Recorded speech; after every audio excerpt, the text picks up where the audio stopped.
Do you need those 2 slow claps? Okay. Ladies and gentlemen, MzBat.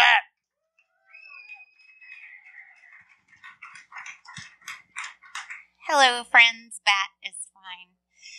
So this is not my first talk, but I did only recently find out my name was in the bucket, and so I frantically checked my G drive to see if I had any talks in there, and this one was there and already sanitized.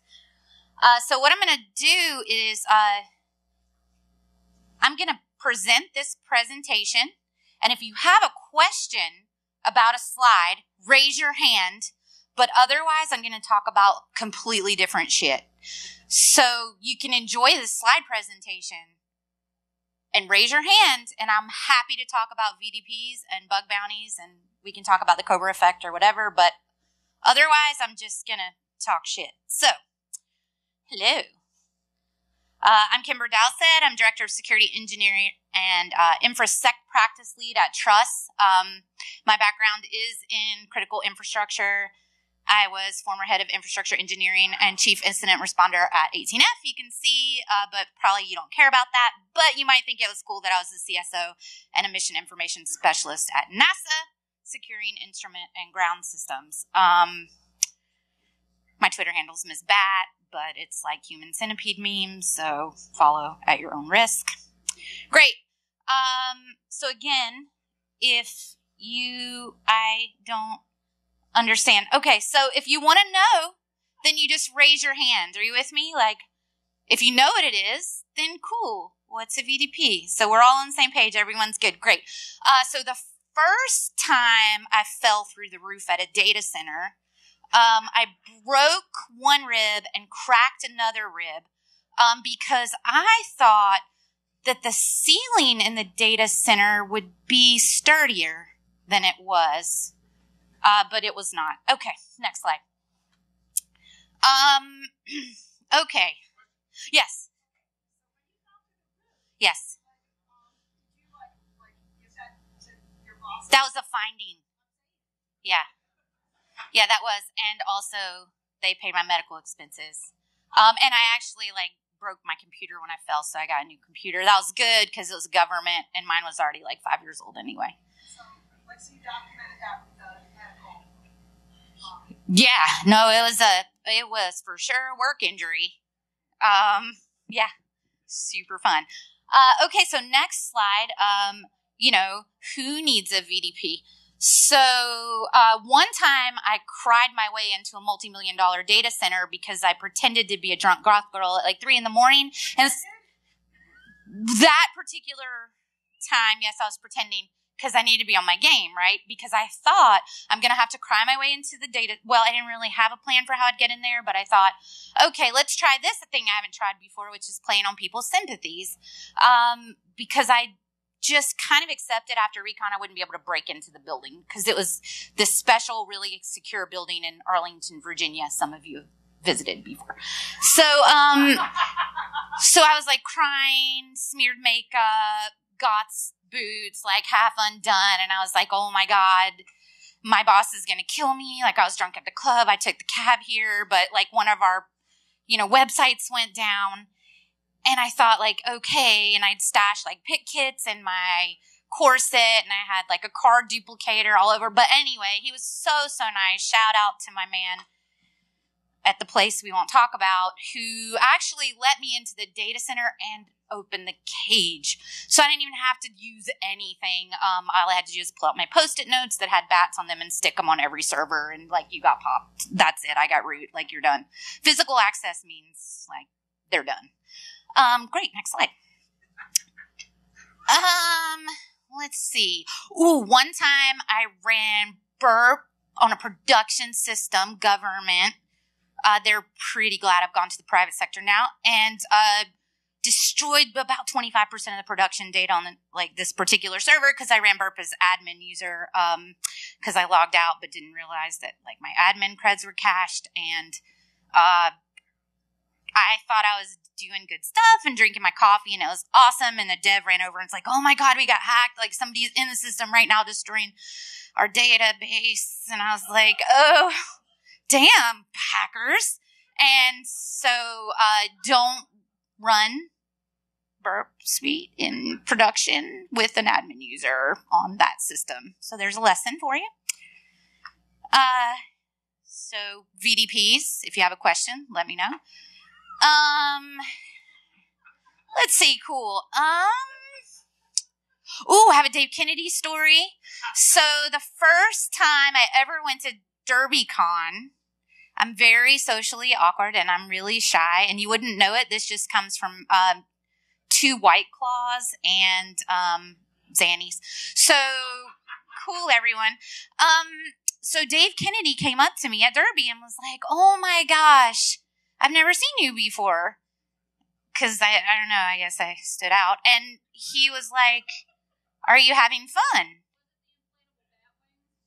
That one, no. I think I was just probably dressed like a handmaiden from Handmaid's Tale or something. I was like pretty low key at that one because I wasn't sure if like this community was ready because I can be a little extra. So, so Dave was like, "I've never seen you before. You're having fun." I was like, "Uh-huh." And I was like standing on that balcony at the Hyatt, just like watching all the worker bees having fun, but I didn't know how to engage. And I didn't know who he was. And so he's like, "Let me show you how to pick a lock. Have you been to the Lockpick Village?" And I was like, "No, I have not." And he was like, "Well, I'm Dave. This is my con." He took me into the Lockpick Village and he bought me a lockpick kit. And he sat with me while I picked my first ever like padlock. And then he like introduced me to some other people, and now you're stuck with me. So I blame Dave Kennedy that I'm at all in the InfoSec community, because before that I was just hanging out at Code Mash. Next. So I always like to give props to POC or GTFO. Yeah, the Bible version is a beautiful, lovely version of the book. Yes. I don't. I only have the Bible book, so I'm not like a poser. Yeah. So, I don't know. You know what? We'll stop on this slide. So if you have a VDP at your company, make sure you're asking for a proof of concept, so that hackers can tell you how they did it, because they really like to tell you how they did it, and like that'll just make the submission better. All right. So I also buy this book. It's awesome. Okay. I was going to put bad language on the bottom of this meme, but then I thought there were kids here, so I didn't. But you can just imagine Samuel L. Jackson. I know yours don't care, but I was trying to be respectful. Oh, okay. Does anyone have a question? You can ask me anything, and I'll answer it. Yes. Okay. Yeah, I mean, feel free. It's sort of the topic. Ooh, I totally have a slide about that. So I'm going to blow you off now, and like we'll get to that slide, and then we can talk about it. It also has a very cute meme with it. So, cool. Let's see. What other massive failures have I made in my career? Oh, well, I didn't understand how important job titles are. So anyone who tells you that job titles aren't important, maybe possibly might come from a community of privilege where they just don't know how important they are. Yes, question. I mean, I do my best. Yeah, early in my career, I had an opportunity to kind of pick my job title. I was working at a startup, and so I was just in ops, and we decided to pick like a formal job titles for ourselves at this startup, because that's kind of what you do to get your investors to give you money. So I became a QA engineer. But really what I was doing was like SQL injections and defacing web forms and like just effing S up. And it took, I just did that for years. And then our startup got bought by this company called The Economist. And they brought in a person who was a CTO, which until that point, we just thought that was like a joke title. We didn't know it was like a real job. And he came in and he was like, basically re-interviewed all of us for our jobs. And he was like, "What do you do?" And I told him, I described it. He's like, oh, that's like overzealous pen testing. Like, you're not supposed to deface your like production web forms. I'm like, cool. And he was like, so you're a security analyst? And I was like, oh. So that's where the discrepancy in like when I was first started doing security and then later when it got labeled that.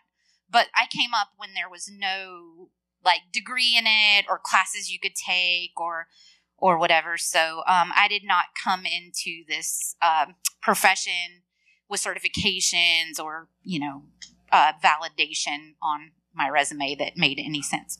Okay. Next slide.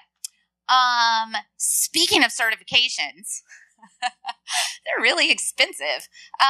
So let me tell you, if you, I don't think certifications are, if you're a hiring manager in here, should be a requirement, because making them a requirement really rejects the notion that they're really expensive, and the folks who tend to be able to afford those kind of certifications come from a place of privilege. So folks from underrepresented communities in tech aren't necessarily going to have the opportunities to get those certifications. And so if you require them or like ridiculous advanced degrees, then you're going to inevitably have a cis white male dominated senior technical team. And I can tell you just my soapbox is I feel like diversity makes all of our communities better. And so that said, I did get the GCIH and that other one, GISP, which was like boot camp for CISSP, only because the government required it.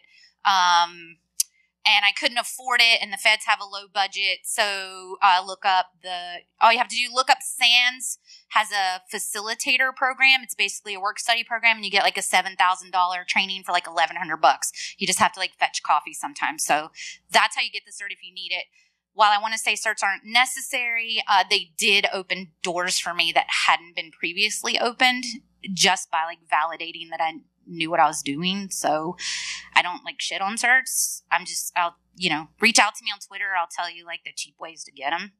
And all the places to like download the free unauthorized content if you want to just pay the $400 and take the test. Cool. And there are ways to get around the whole proctor thing too. Hit me up. Yes.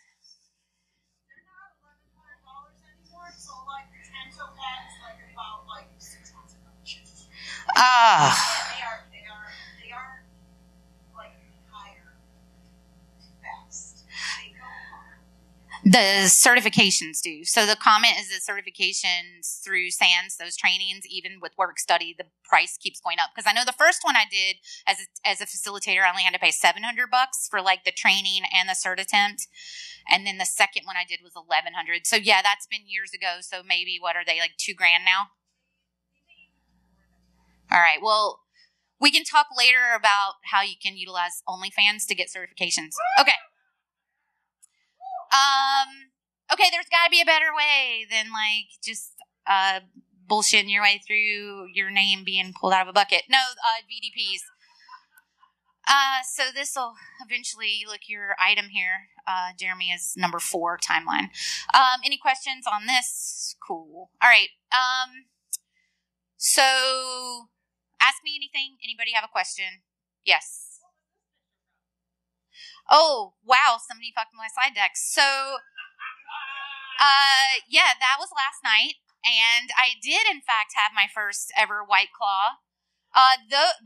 This picture is a lie. And no, it is because, okay, deceptive. Those are not all of my drinks. Only 3. No, 3 of those were mine, and 1 was one I fished from the trash can because I'm a responsible earthling, and someone had thrown their tin in the trash, and if it was someone here, you're dead to me. Yes. Are you gonna sidewalk all of these so they get gooder standards? That is a great question, Val, and I'm gonna circle back to that later. Right now, that's not part of my journey, so. All right, we'll table that for another time. All right, vulnerability types. Again, please, if you give a shit about VDPs, just raise your hand. I got you. Yes. new friend. Awesome. Stop submitting. So this hackers in the room who participates in bug bounty programs? Anybody? Who discloses responsibly? Anybody? No. Yeah, one person. Cool, man. I guess just for you, my guy, stop submitting like Twitter bugs that are based on like the Circle pipeline. I don't know. Don't submit bugs for third-party applications. Cool. Any more questions? I dashed to the rescue. Okay, let me think about another massive failure. Oh, okay, this is a good one. So everyone raise your hand if you've ever heard of Slack. Okay, who knows that Slack has a Google GDocs like integration feature? Oh, who knew that when you turn on that integration, it actually imports those documents into your Slack instance? Oh, one person, two people. Okay, so let me tell you how I found out. I got a call from the Inspector General because somebody had turned on a Slack integration for GDocs, and a whole bunch of like classified shit that people had posted links to got like put into the Slack instance where there were like public vendors and shared channels had access. So, like we found, remediated, pulled the logs, like we're able to prove like here's who accessed it. Like all that metadata, by the way, is stored in G Suite. There's a really cool company out there, a startup called Nira, and what they'll do is pull all the metadata from your G drive and like make it searchable, and you can also do access control. See when the last time somebody opened it, if anybody's downloaded it. It tells you like if they've given their personal account access to shit that it shouldn't have. Anyway, it's called Nira. You can look it up. They're new. But that was horrible. So anyway, but the point is it took us about 6 hours to go through, pull all the logs, do full remediation, show that no one had accessed these classified documents that they couldn't. So I thought one and done. I think I was at BSides Las Vegas when I was doing IR on that one. And the Inspector General got involved on the Monday, and the investigation lasted 18 months. So check your Slack settings and don't let people turn on integrations for GDocs unless you really understand what you're doing. It warns you, but I don't know. He just didn't read the EULA. I don't know. So don't do that, but I got in a lot of trouble for that. Because I was the one who advocated for Slack for our government agency. And so, anyway, great. Timeline! There's the answer. That's what the timeline means. Time to fix, time to slow. I'm supposed to, like, talk, but I just don't care. So, you just agree on a timeline, right? Well, I'll just answer your question. 30 days, 60 days, how long are you going to give the vendor to fix it before you're allowed to disclose it publicly? Because a lot of us like to disclose stuff at DEF CON or Black Hat or wherever. But you have to have a good relationship doing coordinated disclosure with the vendor. And I've got a slide later that just gives you the TLDR. When you disclose a bug at DEF CON. Yeah. I literally worked for a government agency that we had a really like P1, actually probably say a PO vulnerability that was going to be disclosed at Black Hat that we fixed about an hour before the guy went on stage. It took us like 3 months to fix it. That will give you an ulcer. Cool, legal. The elephant in the room for disclosure, who knows? A prize to the person who knows. I don't really have any prizes. I'll just be transparent. CFAA, right? It's bullshit. We know it. It's like too vague. There are some changes recently. Cool, but nah. Make sure you have absolute permission to do what you're doing or you're going to go to jail. Yeah, if you don't have security at your org.com or whatever, like go make that. Don't try to be cute with like hot security or good security. Just stick to the basics. Or you can do a web form or a platform. Web forms, you can do like TLS encryption on your web form, and then the people can stay anonymous, which I like to stay anonymous usually when I report bugs. I'm not a bounty hunter. Yes.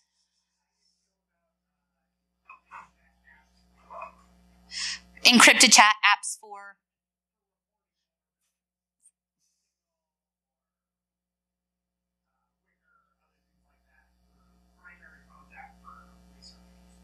I have trust issues, so probably I'm not like the right person to ask, because I would say just stick to their platform or do it via encrypted web form. Yeah, right. I mean, you can tell me your chat app is encrypted, but like show me the PCAPs so I know. I don't know. Like I don't trust anybody. However, I do have Instagram on my phone, so probably I'm not that elite or whatever. Cool. So here's what coordinated vulnerability disclosure looks like. Great. Any questions?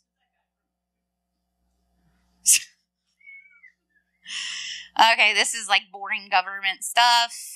These are in here because I gave a training to the National Guard, and I just had some graphics. I put this talk together like 2 hours ago.